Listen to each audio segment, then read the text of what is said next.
Mr. Shoaff told me when I was 25 and first met him, he said, Mr. Rohn, in my personal opinion, financial independence is a worthy goal.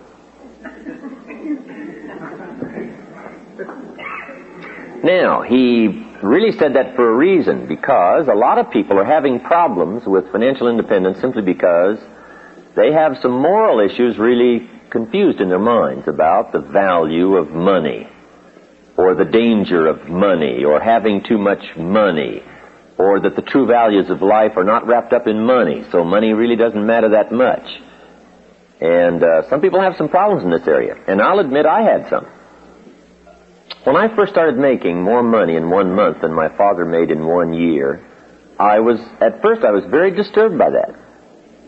And guess what? For a long time I wouldn't even tell my parents. I didn't tell them. I said, what are they going to think? I make more money in 1 month than my father makes in 1 year. How can I tell them? And I was really confused about that. I was really bothered by that for quite a while. I think it was several months. No, because here's when it ended. I finally worked up the courage to tell them how I was doing. I can't remember now just how I put it. I was just trying to figure out some way to put it right, to break the news to them so it, wouldn't be, too great a shock. When I told them what I was doing and what was happening and what was going on, they were just incredibly delighted. They were terribly happy, terribly excited. And I discovered that I'd worried and been bothered all those months for nothing. Because I had this in my mind. How am I going to justify it? How am I going to, work this whole thing out? How are they going to feel? And sure enough, I had just conjured all this stuff up in my mind, and it really was not real. But some people really have some problems on financial independence because they feel that the morality of earning lots of money is a very valid question. Every once in a while, someone after my seminar says, I think you talk too much about money, success. And that's not where the good life is. The good life is not just money and success and making a lot of money and doing well financially. And I understand that. I really do. And I have pondered those subjects all these years. And I don't want it to make it seem like just going for money or financial success is where the true values are. They are not. And hopefully in my seminar I've got enough in there to try not to mislead people that I'm just thinking of financial success. But, so Mr. Shoaff said to me, in my opinion, financial independence is a worthwhile objective. He said, here's why. He said, Jim, once you get money out of the way, you can't believe the other dimensions of your life you can work on.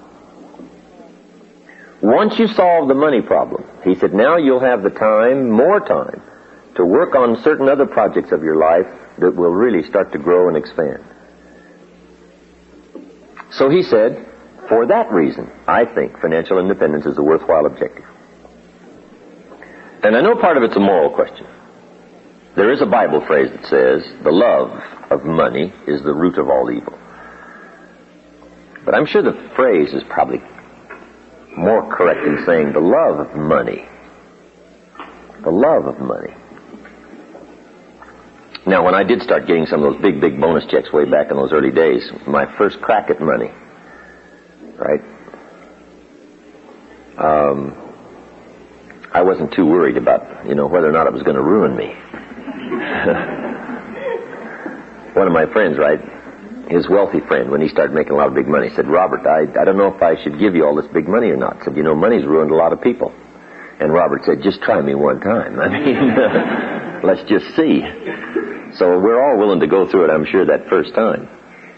But I know it is a moral question. Sometimes it's something you just have to wrestle with.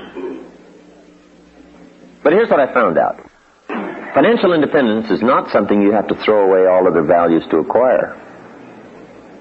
You don't have to throw them all away. Now, you could, and that would be foolish. If there's half a dozen major values and you threw away 5 to go for 1, see, that would be foolish. But in my opinion, you really don't have to. But now in the moral question, for those who press me a little bit about talking too much about money and finance and being successful, I have another question in response, sharpening up my debating skills. And here's my question. If you could do better, should you? That's pretty good. On my side of the debate, right? If you could do better, should you? Sometimes people use the moral question as an excuse to be lazy and not to improve. Then on the other side, part of it is just the challenge to see what you can become, regardless of what the amount is. A man said to me one time, well, Mr. Rohn, I'm making about $50,000 a year. Isn't that enough? And I said, yes, it's enough if you're bumping your full potential. But if you're capable of $500,000 a year, you're somewhat of a loser. See, it's not the amount that counts. It's the extent of your reach that counts. That's what we want to do. Employ the full extent of our reach, whatever that amount turns out to be. If it's $5,000 a year, wonderful. If you're really extending yourself economically, doing the best you can, and those numbers turn out to be $5,000, wonderful. If it's $50,000, wonderful. If it's $500,000, wonderful. As long as you're extending yourself, your mental, personal capacity to its limit, whatever those amounts are, those are the amounts. Because Mr. Schultz had this simple philosophy. How far should you go? Answer, as far as you can. How much should you learn? As much as you can. How many books should you read? As many as you can. How much should you earn? As much as you can. How much should you share? As much as you can. What should you accomplish? As much as you can. That's a good philosophy. What could I do in comparison to what I am doing? What could I do to extend my reach? Am I fully employed? Good question. And I think that's the answer to some of the moral question. If you're properly using your 8 hours and you're extending yourself and you're doing your best, whatever that amount is, that's the amount. But financial independence is a worthwhile goal. If you can finally set money aside as being such a major object in trying to accomplish and paying the bills. And Mr. Schultz said to me, Mr. Rohn, I think the only way to get money out of the way is to have plenty. So, I went for that. Here's what also I found out. The time you've already set aside for labor is enough time to become wealthy. If you're working 8-10 hours a day, that's about it. You can't put in more than about 8 or 10. But see, if you better utilize that 8 or 10, and you double, triple, quadrupled your income, see, that would be okay. Just better utilization of the time you're already spending laboring, just a better use of it. Now, see, if you start throwing your health away by going for the money and working 20 hours a day, and slighting all your friends, and walking away from your family, see, now you've lost all the other values to go for one, and that would be, in my opinion, shortchanging yourself. But financial independence, let me give you just a few clues on financial independence, because part of it depends on the plan you have. It isn't necessarily how hard you work, or whatever else you sacrifice to go for it. You really don't have to do that. Most of us live long enough, and especially in this country of unique prosperity, we have chances enough to fairly quickly, before too long, solve the money problems of our life. One of the major reasons why most people don't is because they're operating on the wrong plan. And here's the key. It's not so much what you earn as what you do with what you earn. It's not so much what you earn as what you do with what you earn. I think according to the latest figures, the average person in this country now, in a working lifetime, makes $500,000. Average. In a working lifetime. The question is, at the end of the working lifetime, where is it? Now, see, some people have got it, and some people haven't got it. Right? They both earned it, but they both didn't keep it. And part of it is just simply operating on the wrong plan. For financial independence, here's a good book to get, to start giving you some ideas. It's called The Richest Man in Babylon. The Richest Man in Babylon by Clayson, George Clayson. It's a good book to start with on financial independence. Neat little story. Give you some great ideas. Here's the theme of the book, The Richest Man in Babylon. Learn to live on 70% of your net income. This is just a suggestion plan. Learn to live on 70% of your net income. Now, net simply means after taxes, because that's the only money you get to see anyway, right? Jesus, master teacher, said, pay Caesar first. And in this country, Caesar takes it before we ever see it, right? So, Caesar gets paid. But those were the instructions. Pay Caesar first. Okay? Give Caesar what belongs to Caesar. In translating this into kids' language, we call it the care and feeding of the goose that lays the golden eggs. Everybody's got to be taught the care and feeding of the goose that lays the golden eggs. You don't tear up the goose and divide it up. Guys, I got me a handful of feathers. Say, oh no. Somebody else says, I got me a wing. Say, oh no, poor goose. Right? We won't have a goose very long. You must care and feed the goose that lays the golden eggs. And you say, well, the goose eats too much. Well, that may be true. Maybe we all pay a little too much in taxes, I'm sure.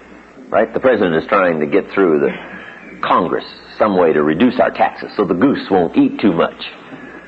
And every goose has an inclination to eat too much, right? So the government spends too much money. The goose is overweight. I understand that. But we're all a little over, right? Everything by longevity tends to get off course. Everything. Everything needs to be corrected. And that's just part of life. The longer something goes, the more tendency it is to eat a little too much, indulge a little too much, try to gather up a little too much power. You know, that's just natural, right? And the government's the same way, right? You hire somebody to be a servant in your house, and now they want to take over. You say, no, I hired you to take out the trash, not to run the house. But sure enough, by longevity, right? People just gather up. You know, more power and whatever. And then it's got to be corrected, put back in place. Everything needs to be corrected. Our diets, our lives, our friendships, marriage, everything tends to get off course. Goes along pretty good and starts to drift. Got to bring it back, starts to drift. Bring it back, starts to drift. That's just part of life. So the goose does overeat. I understand that. And perhaps, you know, we do pay too many taxes. And the government does, you know, spend some of our money a bit recklessly. I understand that. But see, Jesus did say you've got to take care of Caesar. Because part of Caesar's responsibility is to be the goose that lays the golden eggs. We do have to have a society. We do have to have a government, or you have no market. Okay. And among the governments of the world, we do have to protect ourselves. Because somebody's got to pay for the radar. And the Polaris submarines. And the B-52s. And the missiles. Somebody's got to pay. See, I don't mind picking up my share of the radar. You know, and hire somebody to watch it. And make sure they stay over there. You got to do that. So you got to care and feed the goose. Mr. Schultz taught me to be a happy taxpayer. Now that was a whole new thing for me. Be a happy taxpayer, not a reluctant taxpayer. Okay, you got to care and feed the goose. And in this country, of course, you know, for a portion of our incomes, maybe it's a little too much, but pay it happily anyway. You know, maybe they'll straighten it out and it'll come down a little bit. Or whatever. Just pay it gladly. To know that we've got to have the Army and the Navy and the Air Force and the submarines and the battleships. We've got to have a show of strength. We've got to be a leader among the free world. We really do. And all that's got to be paid for. So I don't mind picking up my share. And everybody ought to pay their share. In my personal opinion, the poorest of the poor ought to pay federal income taxes. if it's only $1 a year, so they have the sense of contributing to the care and feeding of the goose instead of just taking. They also contribute at least $1 a year, the poorest of the poor, so that they have a sense of helping to pay for the safety and the security of the country. Because see, with our present Navy and Army and Air Force and the governmental structure and what safety we do have around the world, keeps us here secure in our homes, right, where we can work and enjoy each other's, commerce possibilities, trade goods and services, and make money, enjoy ourselves, and have parties.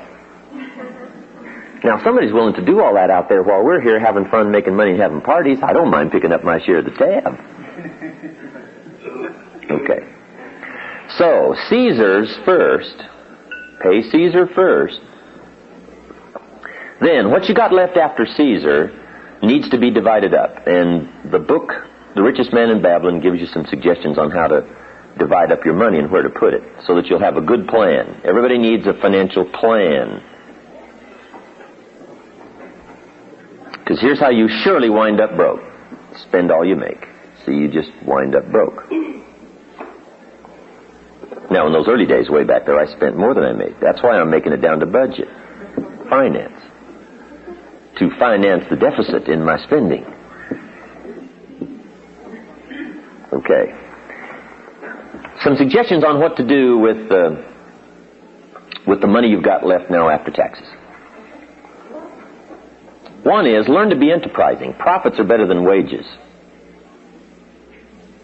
Everybody should turn part of their income, even if it's from wages, into capital, and become a capitalist. The healthier the country becomes is going to be a result of more and more people becoming capitalists, not just letting big business be the capitalist.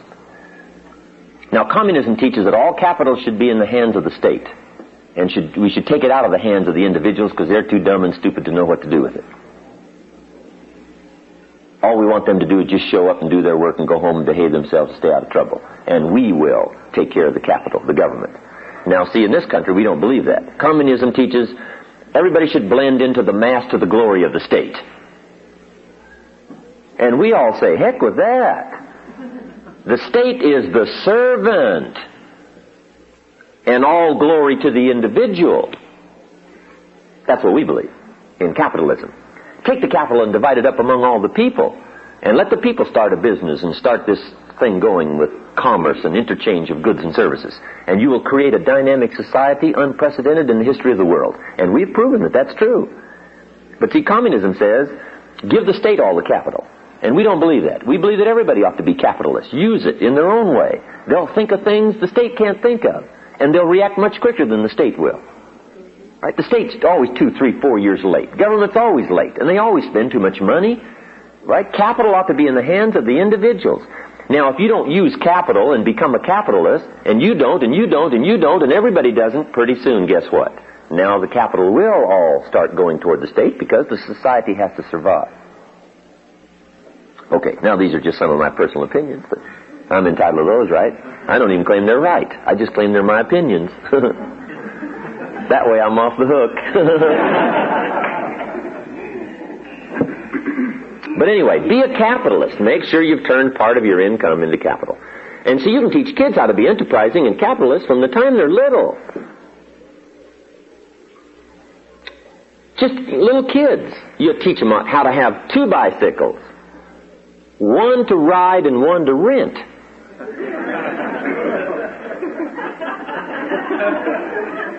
To earn money. Okay. And teach kids how to earn money. Not just get a job. Teach them how to be enterprising. Teach them how to sell. One of the best ways to learn about life is just get out and sell something. And little kids can sell. Teach them how to buy a bottle of soap for $2 and sell it for $3. Right down the street. Your market's next door. You don't have to go very far. Teach kids how to knock on doors. Say, Miss Brown, I got this soap. It's the finest in the world. Teach them how to do that. And then teach them all the advantages of being a kid. Some people will buy from you just because you're little. They will. It's an advantage. And the littler, the better. So you teach them how to be little. And you've got to hurry because you won't be little forever, right? Get out there and take advantage. Right? So a little kid knocks on the door and says, Miss Brown, I've got this soap. It only costs $3 and it's the best there is. And I'm your neighbor. I can take care of you. You should buy it. And besides, I'm little. Miss Brown says, hey, I appreciate you coming by. That's really nice. I appreciate that. But look, I've already got plenty of soap. Little kid says, well, let me come in and check. See, kids don't mind doing that, right? I mean, they know how to overcome objections. You don't need to give them classes. They're incredible. Now, little kid makes a sale, it's got $3. Now what you got to do is not only teach them how to earn the $3, how to get the $3 by making a sale. Now you got to teach them what to do with the money. Now, it's very simple what to do with $2, right? Set it aside so you can buy another bottle of soap. Kid says, well, that makes sense, otherwise you'd be out of business. That's right. And I know some adults are a little short on that information. So you got to set aside $2. Kid says, well, okay, then I got $1 to spend. Say, no, if you spend that, you'll wind up like most people age 65 broke. And then take them to that part of town where people are 65 and broke. And show them. Let them walk around the neighborhood, drive around. And the kid says, well, I don't want to live like this. Say, fine, now here's what you do with your money. You just got to show. Sometimes you got to go and touch and look and see what you don't want so that you'll make arrangements over here not to ever be there. What was that movie they came out with where they took the kids to the jails? Scared Straight. Let them visit with the prisoners, right? And firsthand they looked around, saw these bars in the jail, prisons, talked to some of the prisoners, and firsthand got somebody to say, whatever you do, don't come here. Now that's not some minister saying don't go there. That's the man saying don't come here, whatever you do. Let me show you what it's like. Here's where I have to sleep. I can't get out. I've got 15 more years to spend here. Kid's eyes get about this big saying, I don't ever want to wind up here. See, that's good, right? And to teach us all, we've just got to go where it is, where people have had the wrong plan. And that's sad, right? To look back and say, I picked up the wrong plan at age 20. Look where I am. Who talked me into this plan? I bought the wrong plan. So then the kid says, okay, what'll I do with my $1? Say, here's what you do with your $1. 10 cents is for the increase of capital. And everybody ought to have the same plan. 10 cents out of every $1 should be for the increase of capital. Now see, the kid understands this right away. He says, well, that's true. If you saved up your dimes and could buy 2 bottles of soap instead of 1, you save yourself a trip. That's right. Now, not only do you save yourself a trip, some people will sell you 2 bottles cheaper than 1. You buy 1 bottle for $2. They sell you 2 bottles for $3.80. Kid says, how clever. Then when you sell it, you make more money. That's right. That's why you've got to accumulate your capital, because everybody benefits from it. They get to sell 2 bottles instead of 1 at a time, so it's better for them, and it's better for you, and it's better for everybody. Now you're starting to teach commerce, capitalism, how to earn money, how to be responsible, and mainly what to do with it. Here's another 10 cents. Another 10 cents is to give. Charity. I really should have put that first. Right after Caesar, Jesus said, pay Caesar first, then pay God. Charity. Some churches teach 10%. That's good. Like, give it to the church and let the church distribute it however. Or distribute it yourself, whatever. But make sure you put back part of what you take out. Charity. Some people are less fortunate. Some people, live tragic lives and they need our help. So 10% set aside to help those that are unfortunate, cannot help themselves. 10 cents for giving. And a good time to learn 10 cents for giving is when you're little. Because see, it's pretty easy to flip a dime out of a $1. What's a little more difficult is to give 100,000 out of 1,000,000. Somebody says, oh, if I had $1 million, I'd give 100,000. I'm not that sure. That's a lot of money. We better learn it now, just in case, you get the big stuff and won't turn loose of it. So develop the habit now of the 10 cents, right? Kids should learn the first $1 you get, you should learn how to divide it up. Because if you let a kid, when he gets his first $1, spend it all, you've already started them on the wrong habit pattern. Now, what if they do that the rest of their life? They will be in serious trouble. So you got to teach them what to do with the first $1, or as quickly as possible, correct what might be wrong. So 10 cents for charity, 10 cents for the increase of capital, and 10 more cents is for investing. Now, at first, use that 10 cents, thinking, the richest man in Babylon says, use 10 cents to pay off all your bills, which is good. Now you can start using it for investing, but pay off all your bills first. All the little accumulation of credit cards and all that stuff. There's a Bible phrase that says, the borrower is servant to the lender. And as quickly as possible, you don't want to be a servant anymore. What you want to be is a lender, not a borrower. Get on the other side of the table as soon as you can. The borrower is servant to the lender. Now, once you've got all those little bills paid off, just cleaned up all the little bills, Arnold's linoleum, everything, all that stuff, just clean all that up. Now you've got some money to invest. Now here's where you should invest some of your money, in financial institutions, so that it provides a larger capital pool for successful people to borrow and start big businesses that you at first can't start. Build big factories and employ lots of people. There needs to be a collection of capital so that people can borrow it. And guess what they will do when they borrow your money? Pay you for the use of it. So you teach kids how to put their money in savings accounts, financial institutions. In Australia not long ago, a man said to me, I'm recommending everybody put their money in gold, take it out of all the banks. I said, then you'll bankrupt the country. You can't do something and teach it to everybody else that's going to bankrupt the country. You can't be totally self-protective. You must care and feed the goose that lays the golden eggs.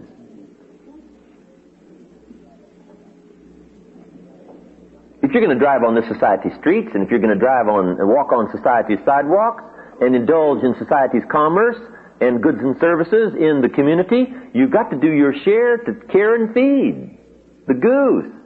You can't grab yours and put it in gold and hide it and put it in the ground, because if everybody did that, we would have no society. So you can't teach something that if everybody did would wreck the whole thing.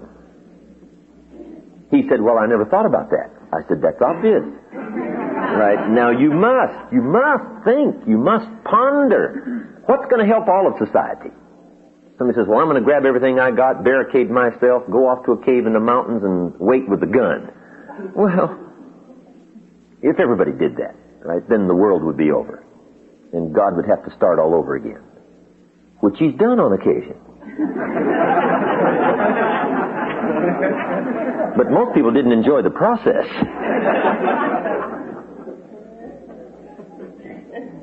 So what's going to help everybody? What's going to help commerce?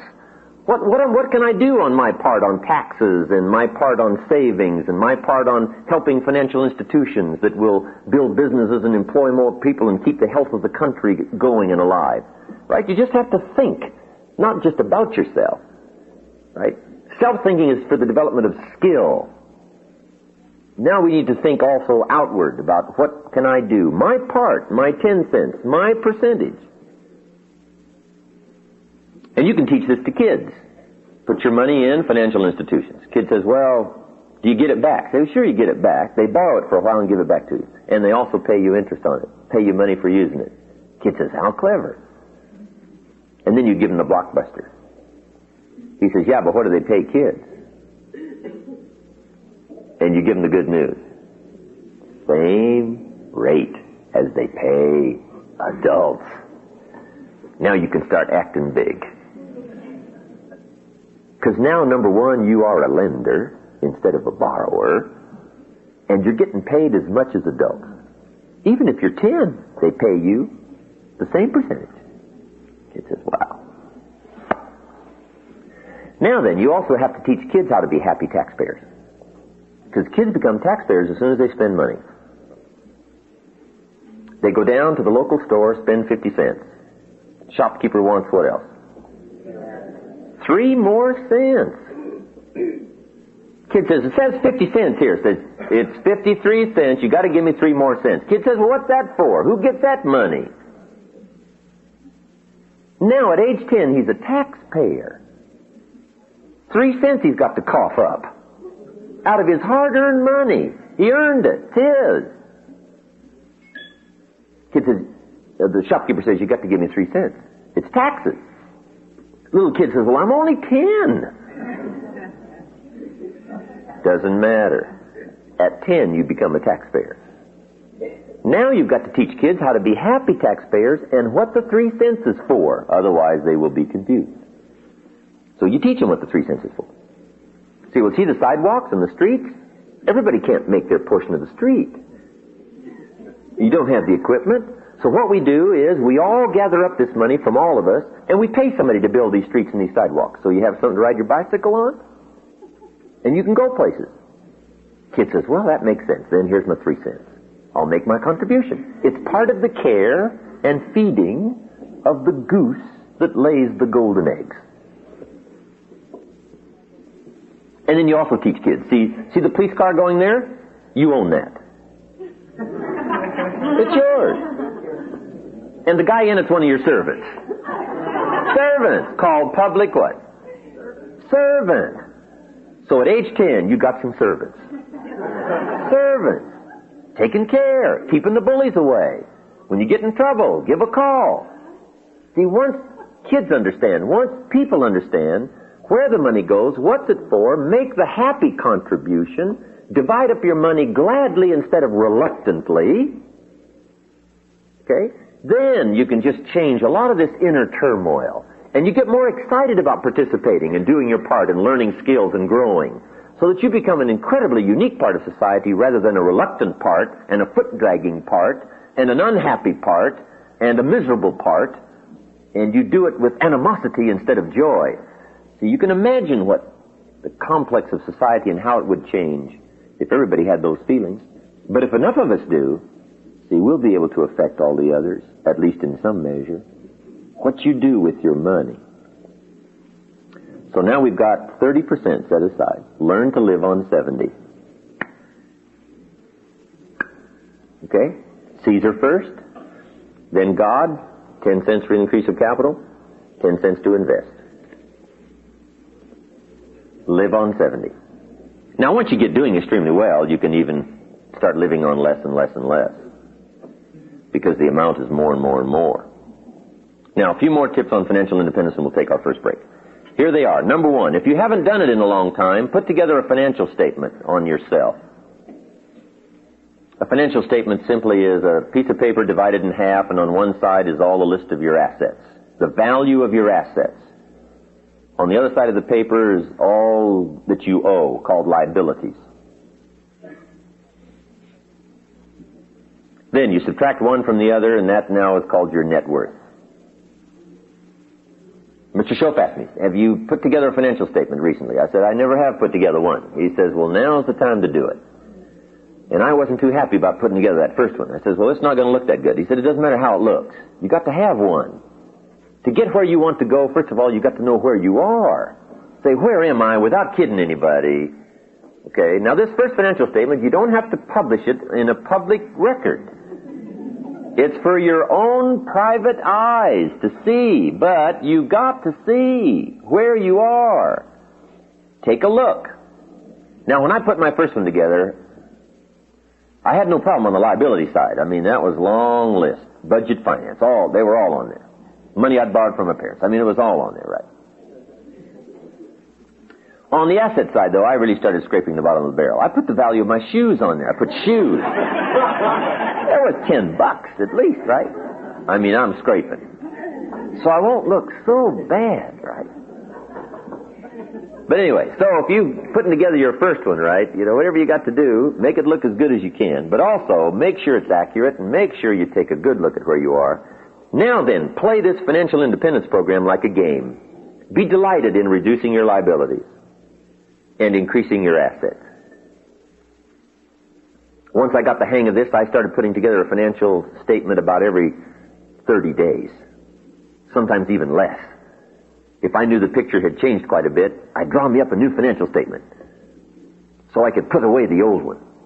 Here's my new one. You just play it like a game. And then learn to be excited about reducing your liabilities. Shoaff taught me how to pay my bills with enthusiasm.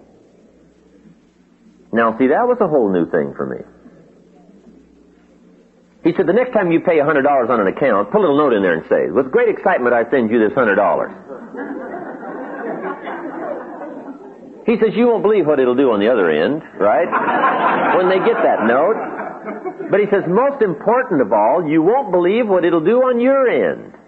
Now starting to part with your money with excitement, with enthusiasm. He started changing my whole opinion about money and about paying my bills and about capital and learning to live within restricted limits. He got me excited about it. And see, a big part of what you do with your plan is going to be your attitude about it. So develop a whole new attitude about your money. Remember, it's not the amounts that count. It's the attitude and the plan. He got me to open up my first savings account. And he said, go down there with excitement and open it up. I'd never had a savings account. So I told him, I said, well, I don't have any money to open up a savings account. He said, have you got $10? I said, well, yeah, I got $10. He said, then go get it open. It's not the amount, it's the plan. So I marched down to the bank and opened up my first savings account.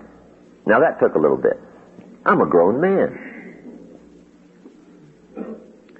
And I said to the lady, they waited on me there at the bank. I said, I want to open up a savings account. She said, fine, what's your name? I said, Mr. Rohn. She said, Mr. Rohn, just fill this out. I said, okay, so I filled it out. I said, there it is. She looked it over and she said, that's fine. She said, how are we going to get this started? I said, put 10 in. She said, 10 what? I said, $10. $10.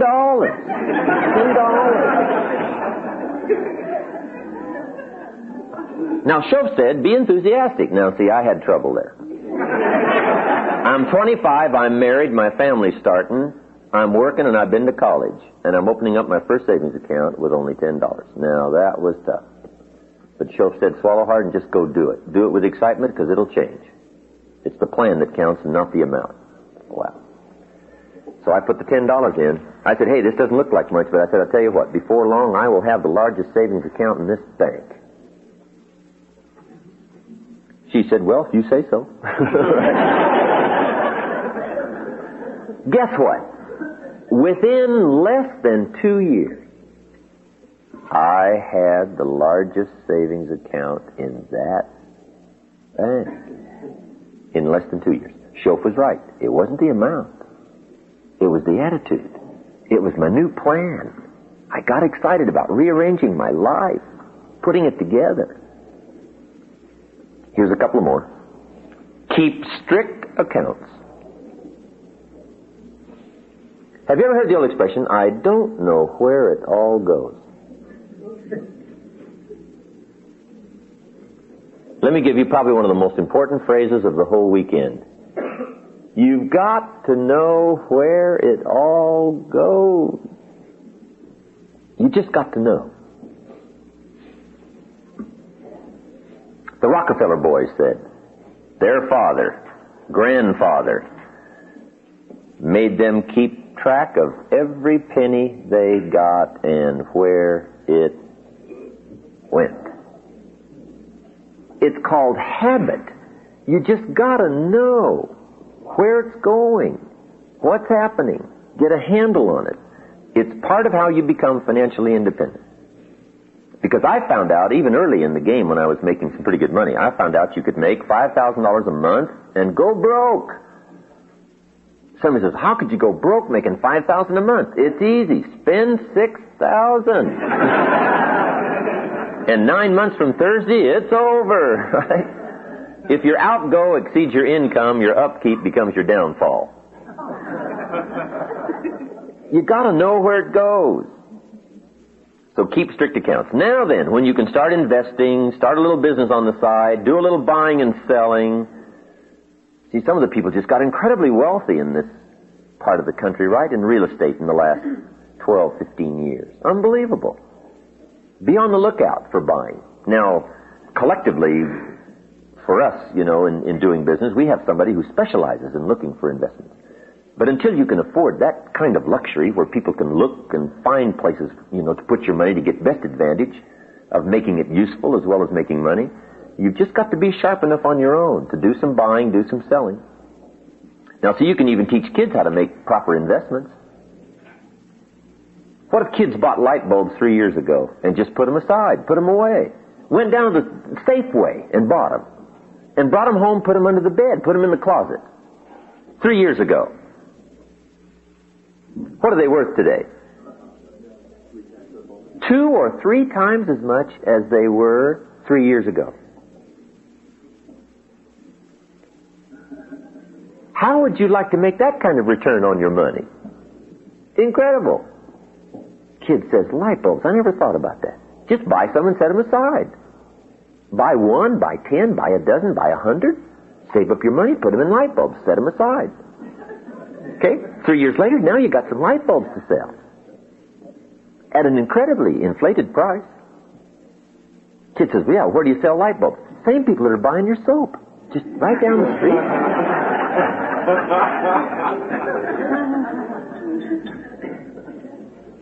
Financial independence.